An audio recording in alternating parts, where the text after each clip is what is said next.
지난주에 저희가 그 리더의 그 요소들에 대해서 함께 나눴어요. 왜 이것을 하냐면 우리는 전부 다 그리스도 리더십들입니다. 리더십은 다시 한번 정리하자면 영향력이라고 말씀드렸죠. 우리를 통해서 하나님의 것이 나갈 수도 있고 마귀의 것이 나갈 수도 있다는 것입니다. 그것은 우리 마음의 그릇에 무엇을 담느냐가 제일 중요한 것이겠죠. 그래서 이 그리스도인의 리더십의 중요한 부분들 5가지 요소를 함께 나누었었는데, 그 중에 하나가 첫 번째가 리더스 마인드, 마음가짐입니다. 아까 말씀드렸던 것처럼 꽃꽂이 팀이나 주보접기 팀들 보면 눈에 띄지 않아요. 교회 화장실 청소, 화단 관리, 그리고 뭐 이런 각종 이렇게 섬기는 자리 보이지 않습니다. 근데 그분들이 그 자리에서 섬겨주고 계시기 때문에 우리가 주일에 깨끗하고 쾌적한 환경에서 예배를 드릴 수가 있는 것입니다. 그래서 이러한 그 눈에 띄지 않는 리더십의 대표로 말씀드릴 수 있다면 모세입니다. 모세는 참 대단한 리더십을 가지고 있지만 사람이 인생을 살아가면서 인생의 마지막 순간에 자기의 이름을 남기고 싶은 게 인간의 욕심이거든요. 근데 그는 마지막 그 순간에 하나님 앞에 기도를 합니다. 하나님, 저는 가나안 땅에 들어가고 싶습니다. 네, 우리 하나님께서 그것을 거절하셨어요. 가지 마라. 그냥 너는 여기서 죽어라. 그리고 너는 무덤도 없다. 시신도 못 찾을 것이고, 또한 그러기 때문에 지금 당장 후계자를 세워라 라고 말씀하신 하나님의 명령 앞에 자기를 완전히 부인하고 하나님이 말씀하신 대로 자기의 삶을 드렸습니다. 그래서 이스라엘 백성들이 그 모세의 무덤을 만들질 않았어요. 그렇기 때문에 가나안 정복 전쟁하면서 힘들고 지치고 피곤할 때도 다시 광야로 돌아가지 않았습니다. 계속해서 하나님이 부르신 부름의 상을 위해서 갈 수 있었던 그 밑바탕은 바로 이 모세가 이름도 빛도 없이 인생의 마지막 순간을 하나님 앞에 온전히 드렸기 때문에 그것을 바탕으로 해서 이스라엘 백성들이 광야의 삶을 이제 마무리하고 가나안의 삶으로 시작할 수 있었던 것입니다. 그리고 우리는 날마다 배우는 사람이 되어야 됩니다. 하나님의 말씀을 배우고 읽고 쓰고 그리고 날마다 묵상하는 것 얼마나 좋은지 모릅니다. 그 큐티 하는 말씀 묵상하는 훈련 있잖아요. 묵상을 하는 학생들과 묵상하지 않는 학생들의 IQ 차이가 나는 것이 수치적으로 증명이 되고요. 그리고 또한 묵상하면서 말씀을 읽고 하는 아이들의 창조적 능력이 훨씬 월등하다는 것이 통계로 나와 있습니다. 그래서 우리 아이들이 어려서부터 하나님의 말씀을 배우고 하나님의 말씀을 묵상한다는 것, 그것은 그들에 있어서 평생의 유익함이 된다는 것입니다. 팀을 구성하고 개발하는 것, 교회 안에서 우리가 오늘 탁구 동아리가 이제 처음 시작되고 이제 도자기 동아리도 시작을 하고요. 등산 동아리나 악기 동아리, 여러 동아리들이 이렇게 되는데 이러한 팀을 함께 개발해서 함께 나가는 게 참 좋아요. 거기에 우리 비전위원회 자체가 하나의 팀입니다. 그래서 관리, 봉사, 새가족, 재정, 기타 등등의 이러한 모든 것들 하나하나의 팀들을 이루어서 나아가고 각자의 영역에서 충실히 사명을 감당하면서도 또 함께 모여서 우리가 어떻게 나가야 될 방향들을 함께 고민하면서 그리고 진행해 나가는 것, 이게 중요하다는 것입니다. 그래서 이제는 함께 비전을 심어줘야 됩니다. 우리 교회가 이제 50주년 되었어요. 참 감사하죠. 50주년도 너무 자랑스러웠는데 어제 강경교회 갔더니 이미 100년이 훌쩍 넘어가지고 우리가 아무 찍소리도 못하고 그냥 오기는 했는데, 그래도 그 교회를 보면서 그런 그 소망이 좀 있었어요. 이 교회가 100년 되니까 100년 동안 있었던 일들을 나누어 줄 수 있었다라는 그 목사님의 이야기를 들으면서 지금 50주년 되면서 우리가 50년 동안 인도하신 하나님의 은혜를 이렇게 함께 누리면서 나눌 수 있다면 이제 100년이 되었을 때 옛날에 50주년 때는 필리핀에 선교센터도 세우고 뭣도 하고 뭣도 했는데 참 교회가 그때 행복했어. 그러면서 이제 또 다음 우리 믿음의 자손들에게 그러한 영적 유산을 남겨줄 수 있다면 그것도 얼마나 감사하겠어요. 그러한 비전이죠. 가장 큰 비전은 어떤 비전입니까? 우리가 금요일 저녁에 성경 공부하시는 분들은 아시겠지만 이스라엘 백성들이요, 하나님이 가장 원하셨던 비전, 구약에서는 제사장 나라였습니다. 신약에서는 하나님 나라였습니다. 그래서 이 제사장 나라, 하나님 나라의 거룩한 꿈, 이것이 우리에게는 가장 큰 비전이고요. 그 비전을 주셨던 분, 바로 우리 예수 그리스도죠. 그래서 예수 그리스도 안에서 주신 이 비전과 소망을 가지고 우리가 그 일들을 감당해 나가는 것입니다. 그리고 또 함께 돕는 자, 지난주에 잠깐 여기 말씀드리면서 헬퍼십에 관한 말씀 나눴어요. 헬퍼십, 그러니까 리더십이 아니라, 리더십은 다 끌고 가려고 하거든요. 근데 리더십은 사실 많지 않아요. 교회에서도 사실 대부분이 헬퍼십들입니다. 함께 돕고 섬기면서 동역하면서 같이 걸어주고 같이 웃어주고 같이 울어주는 자리, 그게 바로 헬퍼십인 것이죠. 이 헬퍼십들이 많은 교회는 그 성도 서로가 참 행복합니다. 왜냐하면 필요한 게 무엇입니까? 내가 당신에게 도움이 드릴 게 무엇입니까? 서로 그 필요한 것들, 함께 나눌 것들을 찾아가기 때문에 그런 것이죠. 근데 이러한 마음을 갖고 있는 자가 누구냐? 바로 리더십이라는 것입니다. 그러면서 이제 두 번째가 뭐냐면 리더스 모티베이션, 동기부여입니다. 어떤 동기부여일까요? 우리에게 맡겨준 게 무엇입니까? 책임성을 가져라 하는데 달란트를 맡겨주셨어요. 우리에게 주신 게 있어요. 각자의 은사가 있습니다. 그리고 부르심은 소명인데 맡겨주심은 사명이거든요. 이 사명이 있습니다. 우리에게 맡겨주신 이 사명을 우리가 어떻게 감당하냐. 그렇기 때문에 우리에게 주신 직분, 이것도 책임성입니다. 그래서 중직자입니다. 권사, 안수집사, 장로는 중직자입니다. 무거울 중자, 그 자리에서 묵직하게 자기의 일들을 감당해 나가면서 하나님이 주신 사명을 이루어 나가는 책임성, 그렇기 때문에 성실한 자세가 필요합니다. 왜 그렇겠습니까? 맡은 자에게 구할 것은 충성이기 때문에 그렇습니다. 그래서 낮이나 밤이나 언제나 우리 주님이 부르신 부름의 상을 위해서 함께 해 나갈 수 있는 것, 그게 바로 성실한 자세인 것이죠. 그러면서 또한 감동적인 그 인간관계를 형성하라. 이따가도 뭐 나올 수도 있는데 우리가 이 인간관계가 참 중요합니다. 성도 서로가 함께 그 공동체를 이룬다는 게 결코 쉽지 않아요. 세상의 사회 조직은 필요 조건에 따라서 모여있기 때문에 수준이나 대화나 환경이나 이런 것들이 다 비슷한 사람들끼리 모여 있습니다. 근데 교회는요 다릅니다. 교회는 나이, 배경, 환경, 모든 것이 달라요. 근데 그 다른 사람들이 다 하나로 묶여 있는데 그게 어떻게 묶여 있습니까? 예수 그리스도로 묶여 있습니다. 그래서 우리 그 2부 예배 때 장로님 기도했던 것처럼 새 계명을 너희에게 주노니 그게 무엇입니까? 서로 사랑하라. 내가 너희를 사랑한 것 같이 너희도 서로 사랑하라는 요한복음 14장에 있는 말씀입니다. 왜 이게 중요하겠습니까? 그 서로 사랑하는 것, 그 안에는요 감동적인 인간관계가 형성이 되어지기 때문에 그런 것입니다. 그래서 함께 하는 것이고요, 비전을 제시하라는 아까 했고요, 그렇기 때문에 함께 헌신하는 것이죠. 그리고 또한 이제는 리더스 메시지 뭐냐면 방법입니다. 어떤 방법이겠습니까? 이렇게 오전에도 말씀을 나눴지만 외적인 도전으로 교회에 어려움들이 생길 수 있어요. 고난이. 근데 요즘 교회 간다고 핍박당하는 분들 별로 많지는 않습니다. 코로나 때는 참 그것 때문에 힘들었습니다. 그런데 그 정도가 아니고 예수 믿는다는 이유만으로 죽는 그러한 순교의 상황들이 지금도 많이 있잖아요.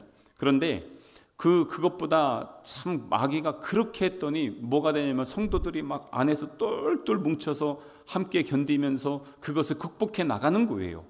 야, 이거 도대체 이거 어떻게 된 거냐? 그때부터 전략을 바꿉니다.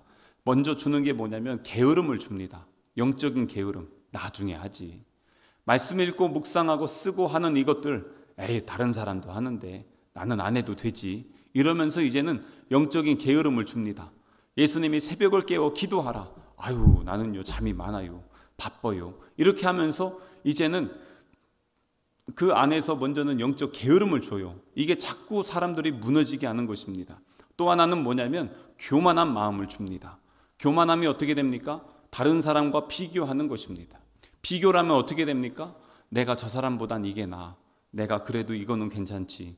그런데 이것 때문에 비교하면서 교만하게 되면 어떻게 됩니까? 다른 사람을 무시하게 됩니다. 다른 사람 이야기를 경청하지 않습니다. 그 사람과 함께 동역하고 동행하지 않게 되는 것이죠. 결국엔 무엇이 됩니까?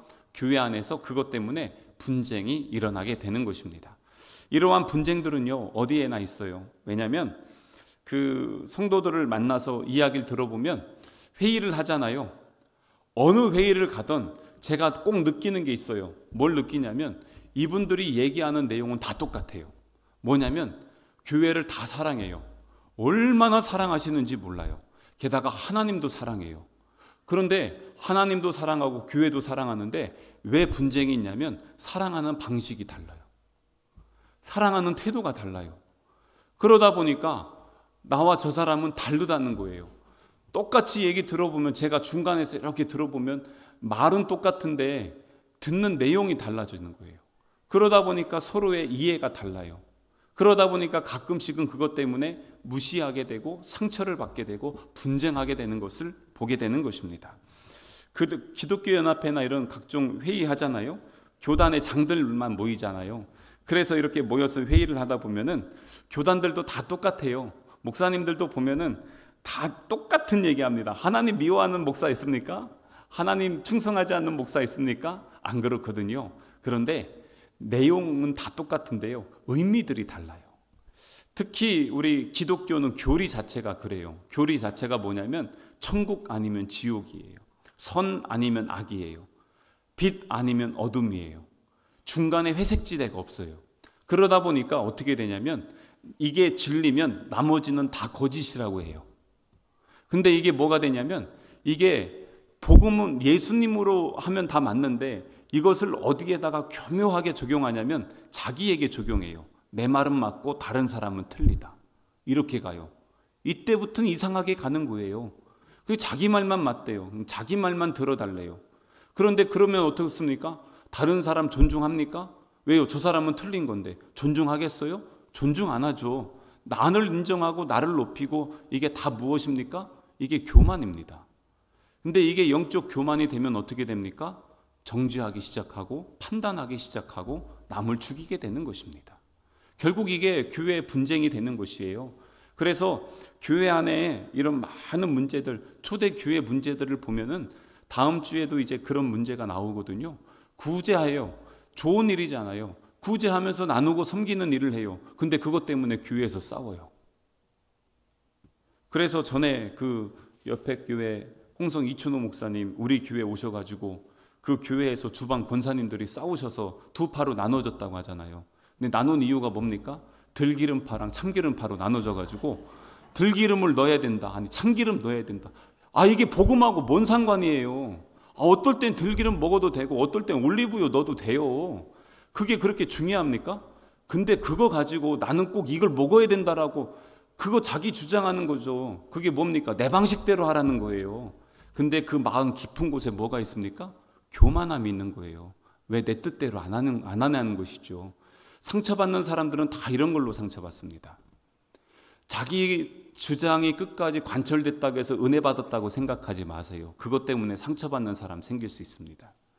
근데 그거는 모르고 자기 뜻대로 됐다고 좋아해서 뭐라고 하냐면 교회는 다 내가 얘기하면 다 된다. 착각하지 마세요. 교회의 기준은 예수님이 돼야 되고 예수님이 영광 받아야 돼요. 들기름이 뭐고 참기름이 뭡니까? 그거 갖고 싸우면 진짜 얼마나 하찮습니까, 진짜. 우리 교회는 그런 거 없죠. 뭐 깨소금 넣냐, 뭐 딴 거 넣냐 이런 거 가지고 싸워요? 예? 참 진짜. 그렇게까지 해서 음식 먹어야 됩니까? 차라리 그렇게 하느니 라면 하나, 컵라면 해서 먹고 말지. 그러니 그런 거 가지고 왜 그러냐? 그게 별거 아닌데 오전에도 말씀 나눴던 것처럼 그 안에 뭐가 있냐면요. 그 작은 틈을 마귀가 역사하면요. 이상하게 꼬인다는 거예요. 그래서 이 교회 안에 지금 위기, 오늘 오전에 말씀 나눴던 교회 위기는요. 뒤에 보면 그런 영적인 그러한 사단의 전략이 있었던 것입니다. 교회 안에서 이것을 보고 이거 마귀 짓이구나. 그것을 보고 그것을 위해서 중보하며 기도하면서 이겨나가는 사람들이 진짜 리더십입니다. 그게 진짜 영적 리더십이지. 말씀 많이 알고 성경 많이 아는 오늘 오전에 나왔던 가말리엘 있죠? 기가 막히게 압니다. 요즘 시대의 최고의 학자라고 하는 도올 김용옥 선생이 있습니다. 이 사람이요, 성경 말씀 엄청나게 많이 합니다. 때론 저보다 새롭게 아는 거 훨씬 많습니다. 성경 강의도 합니다. 근데 그 사람이 예수 믿습니까? 안 믿습니다. 그는 지식을 얘기하는 것이지 거기에서 예수님을 믿는 믿음으로 사는 것은 아닙니다. 그건 영적 리더십이 아닙니다. 그래서 분별할 줄 알아야 됩니다. 오늘 이 로마서 12장 2절에 있는 말씀에도 바로 그것입니다. 2절에 보면은 너희는 이 세대를 본받지 말고 오직 마음을 새롭게 함으로 변화를 받아 하나님의 선하시고 기뻐하시고 온전하신 뜻이 무엇인지 분별하도록 하라. 잘 분별해야, 그래야 바른 길을 갈 수 있어요. 잘 분별하지 못하고 소경 인도하면 어떻게 됩니까? 다 죽는 거예요. 근데 그게 뭐가 됩니까? 여기서 야 이러니까 같이 붙어서 야 이런단 말이에요. 그러다 같이 죽을 수 있어요. 중간에 그걸 딱 봐야 됩니다. 그걸 제가 언제 경험했냐면 제 학교 그 신학교 동기 목사님 지금 광주에서 목회하는데 학교에서요 폭력 사태가 일어났어요. 학생이 교수를 때려버렸어요. 난리가 났어요. 아니 전도사가 그것도 목사 안수를 받고 학교에서 가르치는 교수를 때려? 이래가지고 난리가 났어요. 근데 그 폭행한 가해자가 저랑 또 잘 아는 사람이에요. 저랑 한 학기 동안 기숙사를 같이 있었어요. 학교에서 난리가 났어요. 교수가 맞았으니까 학생들 막 대자보 붙여가지고 이 학생 징계해야 된다, 전도사 사용 못하게 해야 된다, 뭐한다 막 대자보 쫙 붙고 난리가 났어요. 그랬는데 저는 이 사람이 어떤 상황이고 어떤 환경인지를 알아요. 그리고 가정 환경을 알기 때문에 어렸을 때부터 폭력을 당했고 부모에게 그렇게 학대를 당했던 것이 우발적인 충동이 일어나서 그렇게 했어요. 원래는 그러진 않아요. 평상시에는. 근데 욱하는 것 때문에 이제 그렇게 했는데 다른 사람들은 다 그냥 뭐 정학을 줘라, 퇴학을 해라 뭐 하면서 그러고 있을 때에 광주에 있는 내 친구 목사님 그러는 거예요. 참 이게 여기가 신학교인데 세상에 사는 것처럼 하면 되냐 그러는 거예요. 그럼 어떻게 해야 되는데? 그랬더니 지금 그러한 자리가 있으면 이 친구를 불러다가 자기의 죄가 무엇인지를 정확하게 알고 회개해서 진짜 하나님의 종으로 세움받을 수 있도록 훈련시키는 자리가 신학교 아니냐. 그러면은 그 신학교에서 이 사람을 정확하고 징계할 게 아니라 더 좋은 하나님의 사람으로 키울 수 있도록 그러한 제도를 마련해주고 분위기를 형성해야 되는 게 신학교 아니냐라고 얘기를 하는 거예요. 그러면 그렇게 하려면 먼저 뭘 해야 됩니까? 그 분쟁의 당사자인 교수가 이 학생을 용서해야 되겠죠. 근데 이 교수님이 열받은 거예요. 나를 때렸다고. 학생들 앞에서 나를 모독했다는 거죠. 용서해 주지 않으면 이게 되겠습니까? 안 되는 것이죠. 그러니까 이런 문제는요, 어디에나 다 있다는 것입니다. 하나님은 사랑이시고 완전하지만 우리는 불완전하기 때문에 이런 문제들이 어디나 있습니다. 세상도 마찬가지죠. 교회도요. 저런 사람은 이렇게 해야 돼. 교회에서 쫓아내야 돼. 이렇게 하면 어떻게 해야 합니까? 교회는 어떤 곳입니까? 의인의 공동체예요? 죄인의 공동체입니다. 죄인들이 다 모여 있잖아요. 근데 죄인들끼리요, 자기 죄 자복하기는커녕 자기 죄는 가리고 자기 의만 드러내는 곳이 되면 그곳이 어느 집단이 됩니까? 바리새인의 집단이 되는 것입니다. 바리새인들이 그러며 살았잖아요.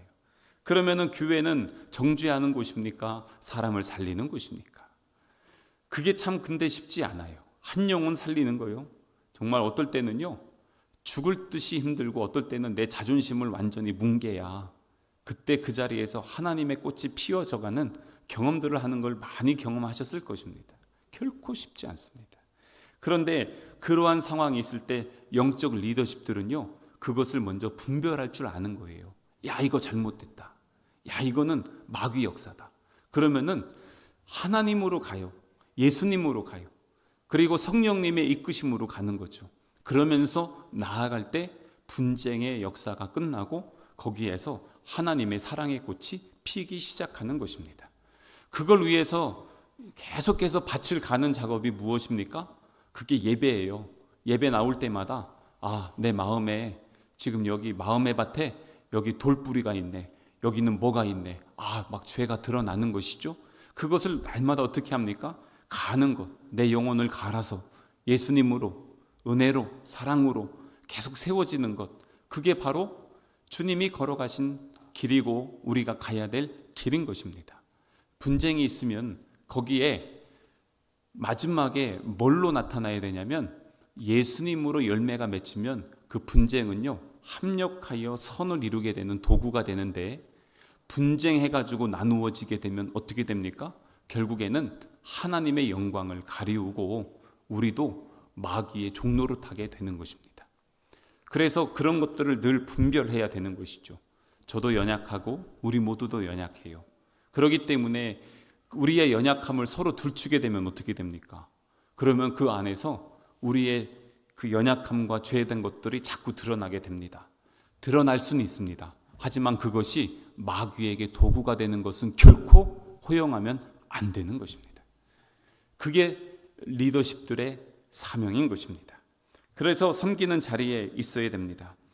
그 봉사하고 섬기는 것, 참 그게 귀하고 감사하더라고요. 한 몇 달 전에 제가 한번 수요 예배인가 언젠가 말씀을 드린 것 같은데, 그 서산교회 목사님이 해외 나가셨을 때 그 이제 교역자 회의가 있었어요.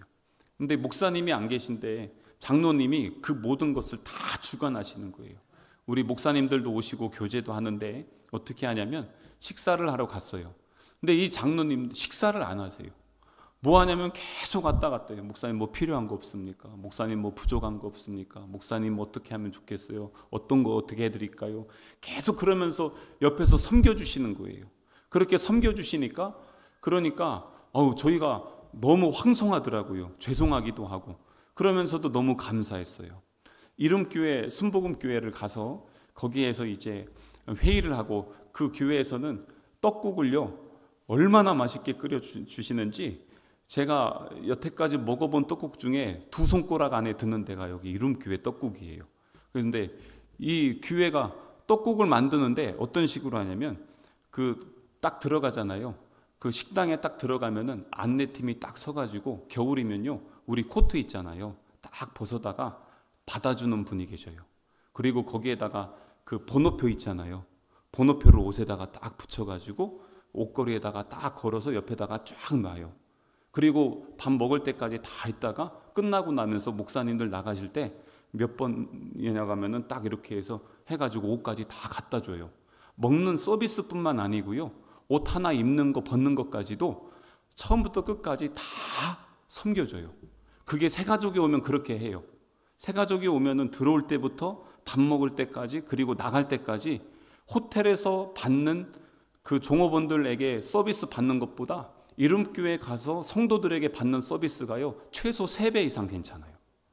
그렇게 섬겨주시더라고요. 그래서 이거는 진짜 모든 교회가 좀 이렇게 배우면 좋겠다. 그냥 그렇게 하면서 섬겨주시는데 너무 감사했어요.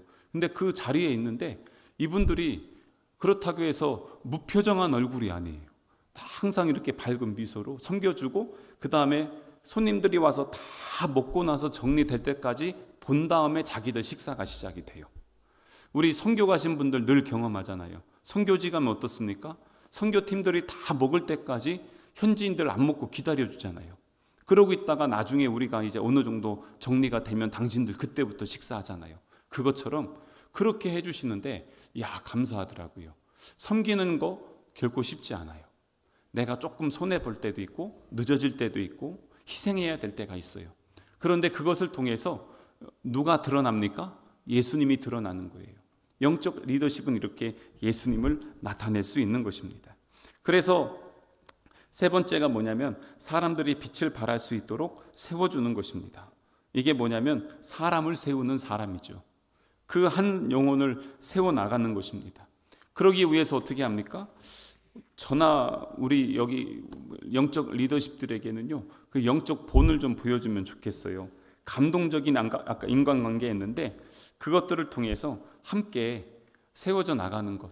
그래서 이 사도 바울이 빛이 나게 하기 위해서 누가 있었습니까? 바나바가 있었습니다. 엘리사가 빛나기 위해서 누가 있었습니까? 엘리야가 있었습니다. 여호수아가 빛이 나기 위해서 누가 있었습니까? 모세가 있었던 것입니다. 바로 이러한 사람들, 그래서 디모데는 나중에 이 바울을 통해서 빛을 낼 수 있었죠. 그것처럼 나중에 그 한 사람이 잘 세워졌어요. 근데 그 사람이 보니까 어때요? 당신 누구 때문에 그랬냐? 이랬더니 제가 어느 분에게 그러한 많은 은혜를 받아서 이렇게 세워질 수 있었습니다. 몇십 년을 신앙생활했는데 내 영혼 하나 건사하기도 힘들 그러한 신앙이 아니라 나 때문에 다른 사람들이 그렇게 세워질 수 있었다라는 그 한마디 듣는 게 얼마나 감사합니까? 지난주에 스승의 주일이었잖아요.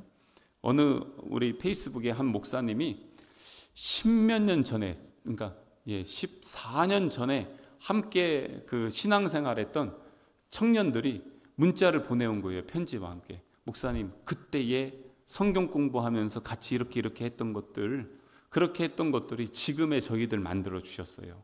그래서 너무나 감사해요.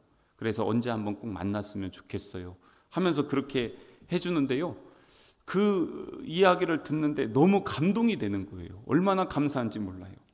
몇 달 전에도 제가 교회 사무실에 있는데 한 그 젊은 부부가 찾아왔어요. 깜짝 놀랐어요. 부산에서 온 거예요. 부산에서 이제 있다가 저 청년 사역 1년밖에 안 있었는데 거기에 있다가 그때는 서로 몰랐대요. 교회 내에 있어도 청년들이 한 190명 됐는데 서로 모를 수도 있어요. 근데 모르고 지냈다가 나중에 보니까 서로 선을 봤는데 보니까 같은 교회였대.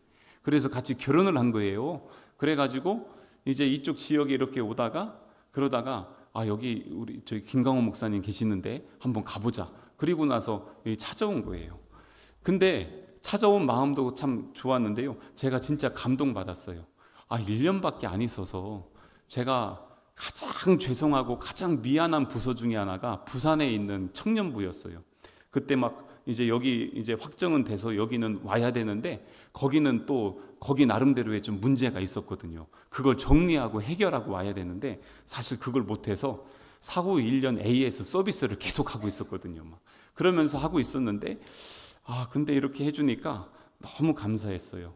근데 그 친구들이 그런 이야기를 해주는 것, 그래서 한번 그런 참 너무너무 감사했는데, 이런 거 있잖아요. 우리 자녀들이 평생 우리 부모의 신앙 보고 내가 지금까지 잘 자라왔습니다, 그 한마디 들을 수 있다면 진짜 가치 있는 것 아니겠어요?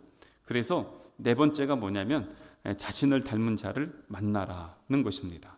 그리고 다 같은 얘기죠. 인간관계가 참 중요함을 계속 얘기하고요. 그 다음에 이제 네 번째가 뭐냐면 더 리더스 모델, 본받고 싶은 분이 누구냐는 거예요. 한번 지금 딱 생각나시는 분 계세요?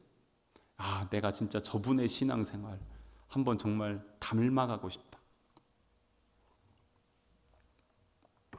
계십니까? 당신이 본받고 싶으신 분. 근데 그분이 오셔서 우리 교회에서 오셔가지고 여러분에게 정말 당신의 그 신앙생활, 그 기도생활, 그 말씀생활 내가 배우고 싶어요. 혹시 들어보신 분 계십니까? 다른 말로 하면요, 이거예요. 본받고 싶은 분 누구십니까? 하지만 혹시 이런 이야기를 들어보신 적이 있냐? 이거 참 어떻게 보면 참 도전이 되지 않습니까? 누군가에게 예수님을 믿는 모습을 이렇게 보여줄 수 있다는 거 참 귀한 것 같아요. 그래서 이러한 것들 위해서는 상호 책임 관계를 구축하라. 이게 어떻게 보면 이것도 인간관계 훈련이거든요. 관계에 관한 부분인데 요즘 어떻게 하다 보니까 자꾸 이 목장하고 이렇게 연결이 되는데요. 교회 안에서 서로 믿음의 공동체라고 하잖아요. 그러한 좋은 관계. 그리고 두 번째가 개인적인 신념과 가치관을 잘 확립해야 됩니다. 혹시 집에 가훈 있습니까? 옛날엔 다 써오라고 했는데 예, 학교에서. 요즘은요, 가운 없는 집이 더 많을걸요? 저기 혹시 7여 목장 있죠? 그 중에 가운 있는 분 한번 손 좀 들어봐 주시겠어요? 없어요? 있는데 없는 그건 아니에요. 대부분 없어요. 요즘 가운 없습니다. 그런데 뭐냐면, 가운이 뭐냐면 우리 집의 기준이고 가치잖아요. 그런데 이 믿음에 있어서의 가치관과 신념 있잖아요. 이게 어떠냐는 겁니다. 우리에게 있어서 나는 이렇게, 이런 믿음으로 이렇게 살겠다 하는 그 기준이, 신념이, 가치관이 있냐는 것입니다. 또한 그 모델, 언제나 도덕적인 길을 선택하라. 선택을 해야 되거든요. 오늘 2절에 있는 말씀처럼 오직 마음을 새롭게 함으로 변화를 받아서 하나님의 선하시고 기뻐하시고 온전하신 뜻이 무엇인지를 잘 분별을 해야 되거든요. 이거 선택하는 거, 이거 쉽지가 않아요. 어떻습니까? 선택을 하는데, 어제 우리 그 강경교회 가서 목사님이 그랬잖아요. 우리 도진이 불러다가 너 여기에서 목사님 아이패드가 200만 원짜리래요. 제가 이렇게 가서 이렇게 강단에서 보니까 야, 되게 좋네 막 이랬어요. 그러면서 봤더니 진짜 비싼 거더라고요. 그랬는데 너 이거 줄 테니까 예배 한번 예배 안 나갈래? 예수님 부인할래? 계속해서 그렇게 했잖아요. 근데 얘가 어떻게 합니까? 아니라고 하잖아요. 그게 딱 뭐냐면 그게 신앙의 가치관이에요. 도덕적인 길 선택하는 거예요. 이 선택하는 데 있어서 이 믿는 사람의 기준이 무엇입니까? 주의 말씀입니다. 주의 말씀은 내 발의 등이요 내 길에 빛이 되어 주시는 것. 그게 바로 이 선택의 기준이 되는 것입니다. 그래서 제가 2000년부터 2007년까지 그 낮은 울타리라고 하는 선교 단체에서 선교 사역을 했었어요. 근데 이제 거기에서 했던 운동 중에 하나가 뭐였냐면 WWJD 운동을 했어요. 그게 뭐냐면 What would Jesus do? 예수님이시라면 어떻게 하셨을까예요. 그래서 당시에는 좀 이제 2000년대인데 처음으로 우리나라에 시도한 게 팔찌 있잖아요. 팔찌나 이렇게 가방에 고리 같은 거에 WWJD 이렇게 이니셜 새겨가지고 그거 학생들에게 나누어주고 보급하면서 이제 그런 걸 했어요. 뭐냐면 예수님이시라면 어떻게 하셨을까라는 것이죠. 그게 바로 선택이에요. 근데 저는 이것을 묵상하면서 여기저기 좀 적용해 봤어요. 예수님이시라면 이 상황에서 어떻게 행동하셨을까? 예수님이시라면 이 상황에서 어떻게 말씀하셨을까? 예수님이시라면 그 사람의 태도에 대해서 어떻게 반응하셨을까? 그게 어떻게 보면은 우리 목장에서 함께 나눌 때 가장 중요한 기준이 될 수 있을 것 같아요. 그게 뭐냐면 리더스 모델인 것입니다. 그러면서 이제 자신의 겸손함을 자랑하지 말라. 이게 뭐냐면 이런 거예요. 꼭 이렇게 그냥 습관적으로 이렇게 말씀하시는 분도 있어요. 제가 이런 사람입니다. 이래요. 근데 이 정도 얘기할 땐 뭐냐면 내가 이렇게 이런 것들 이렇게 다 했는데 그래서 제가 이렇게 이 정도는 되는 사람입니다. 이러면서 얘기를 해요. 그렇게 이제 습관적으로 말씀 많이 하시는 분들이 계시는데요. 이제 제가 예수님을 더 깊이 알아가면서 그런 분들 만날 때마다 제 개인적으로는 마음에 약간 걸리는 게 있어요. 그게 뭐냐면 내가 이런 사람인 거 자꾸 얘기하면 자기만 자꾸 드러나는데 근데 그것이 우리 하나님 안에서 좋은 언어 습관일까라는 거예요. 왜냐하면 내가 이런 사람이에요 해봤자 결국에 그렇게 해서 저는 속으로 그런 뭐라고 하냐면요. 그래서요. 그래요. 그래서요. 어쩌라고요. 사실 그렇잖아요. 아니 그렇게 했는데요. 그러면요. 그럼 어떻게 뭐 해달라는 거예요? 내가 이런 사람입니다. 그럼 나를 높여두고 인정해주고 존중해주란 거잖아요.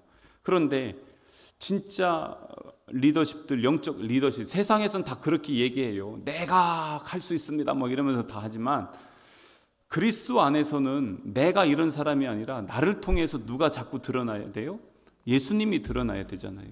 주님이 주신 힘으로 이렇게 했고요. 주님이 공급해 주신 은혜로 했고요. 주님이 인도해 주셔서 한 것뿐이에요. 그래서 나는 없고 예수님만 드러내는 것, 그게 진짜 영적 리더십인 것이죠.